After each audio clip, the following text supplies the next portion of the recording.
Well, new data shows Australians are retiring at their oldest age since the early 1970s. Over the last 2 decades, the expected retirement age for men rose from 63.3 to 66.2 years, while women's expected retirement age increased from 61.6 years to 64.8. Among the major capital cities, Greater Melbourne has the highest age for men at 66.8, while Perth has the highest retirement age for women at 65.6.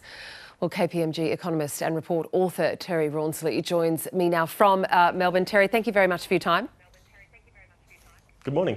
Can we first start off in a broad perspective? What did this report find with respect to the key trends around retirement? Yeah, there's kind of two main trends that we've observed. One is over the past 20 years, we've kind of seen a gradual increase in the expected retirement age, kind of from the low 60s to kind of 66 now for men.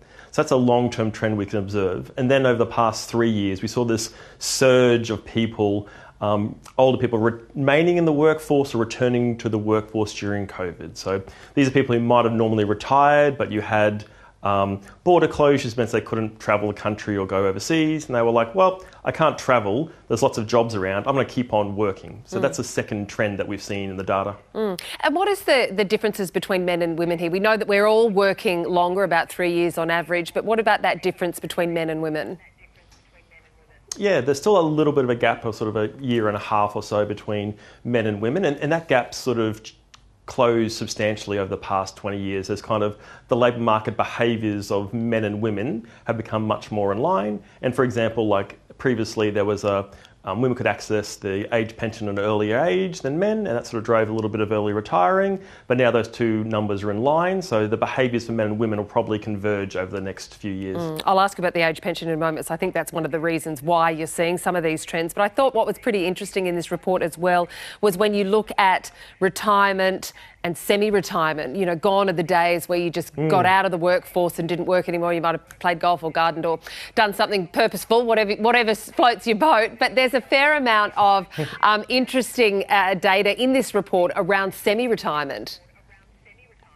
Yeah, and what we see is exactly, so people kind of get to their late 50s and we start to see them retiring from full-time work. So they stop working 5 days a week and might drop to 4 or 3 days a week. So part-time work has become a way to transition through.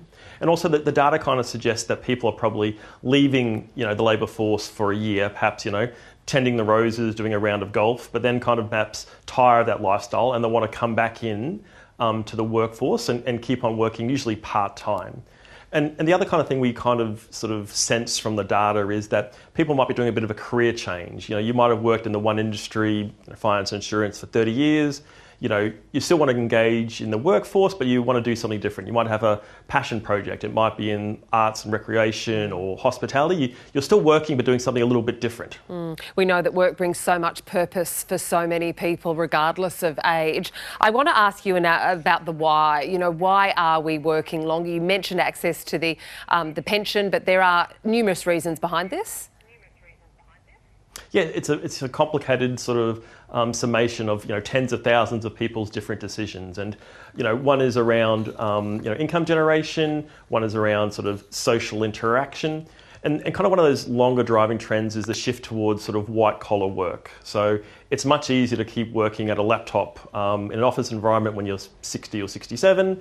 You know, much more challenging to be sort of out on a construction site, laying bricks or working in a physically demanding role in your 60s. So as the economy has shifted more and more to that white collar environment, that's tended to sort of drive up the age of retirement across time.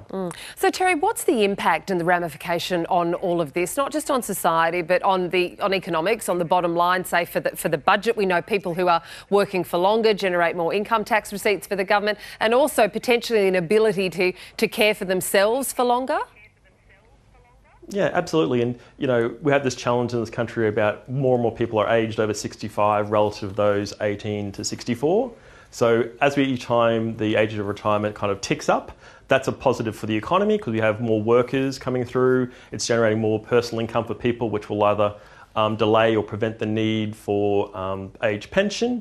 And it's also just taking a burden off some of that, you know, younger age groups in terms of a tax burden, because older workers are contributing to the tax base for longer. So every time this age of retirement ticks up, it's a real positive for the Australian economy and society, I think. So really briefly before I go, Terry, are we going to be speaking to one another for decades? Is this trend going to continue? Yeah, so we've seen this sort of long-term trend over the last 20 years of sort of a 0.1 of a year increase every year. So if we think about that over the next 20 years, we'll probably be pushing towards that 70-year age mark. And if we look at some sort of, East Asian countries like Korea or Japan, they're already at those levels. So perhaps no surprise in the next 20 years, we might be pushing that age 70 retirement age. Okay. Terry Rawnsley, thanks so much for joining us. Thanks for your time.